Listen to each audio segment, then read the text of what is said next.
Hi, today in front of me is Samsung Galaxy A73 and I'll show you how to scan QR codes with our device help.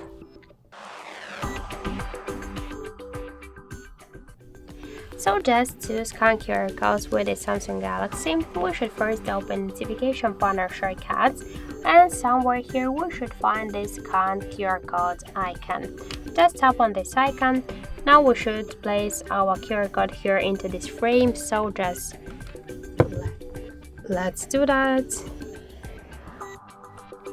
Now just wait a second and we can see that we can open this link from this QR code in browser. Just directly open it or just to copy it. For example, if you wanna share with this link with someone or just to save it for you. So let's just click to open it in the browser and we can see that this is the Wikipedia.